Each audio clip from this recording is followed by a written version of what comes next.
Prism. Examine it carefully before you speak, for the happiness of more than one life depends upon your answer.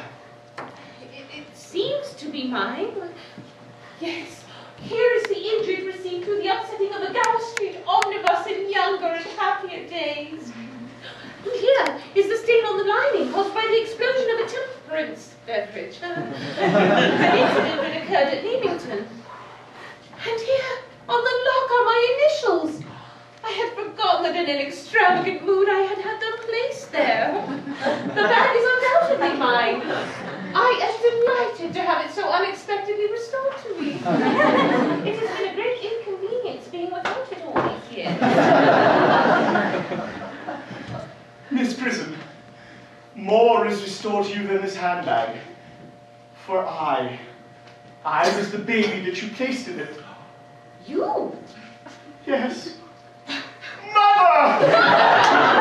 Mr. Burling, I am unmarried. Unmarried? Oh!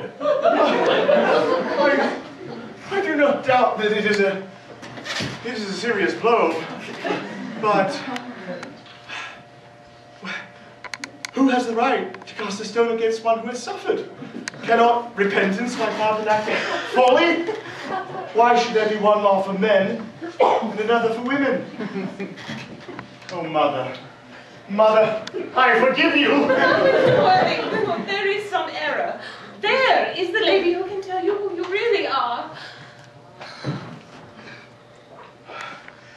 I hate to seem inquisitive, Lady Bracknell, but would you kindly tell me who I am? I'm afraid the news I have to give you will not altogether please you. You are the son of my poor sister, Mrs. Moncrief, and consequently Algernon's elder brother.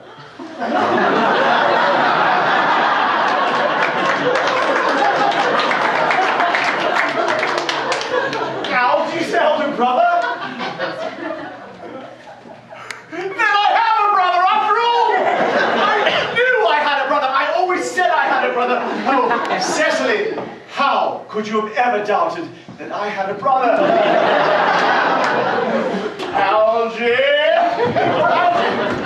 Oh, Algie! Oh, Miss Prism, may I present my unfortunate brother? Dr. Chasuble, my unfortunate brother! Spider-Man, my unfortunate brother!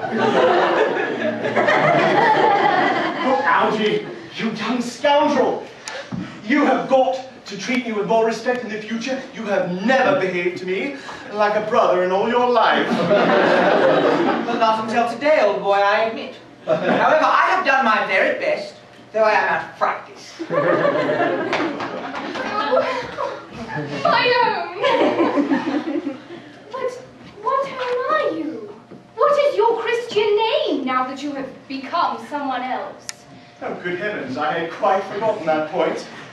Your decision on the subject of my name is irrevocable, I suppose? I never change, except in my affections. What a noble nature you have, Gwendolen. Then the question had better be cleared up at once. Aunt Augusta, a moment. At the time that Miss Prism left me in the handbag, I've been christened already. Every luxury that money could buy, including christening, had been lavished upon you by your fond and doting parents. Then I was christened. That is settled. Now, what name was I given? Let me know the worst.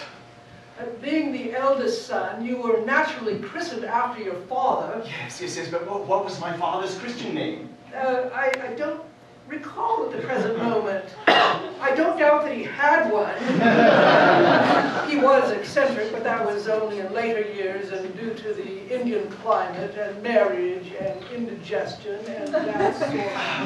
Algernon, can't you recollect what our father's Christian name was? My dear fellow, we were never even on speaking terms. He died before I was a year old.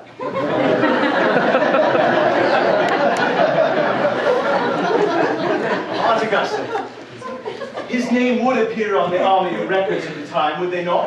The general is essentially a man of peace, except in his domestic life. But I have no doubt his name would be in any military directory.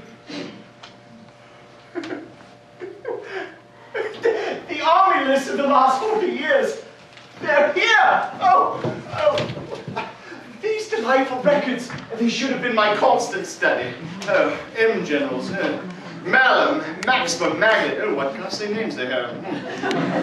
Markby, Meadsby, Mobbs, Moncrief, 1840, Lieutenant, Colonel, Captain, Lieutenant Colonel, General, 1869, Christian names,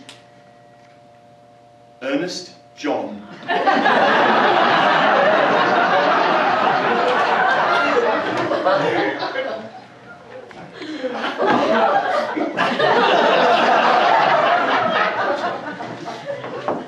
I always said my name was Earnest. Well,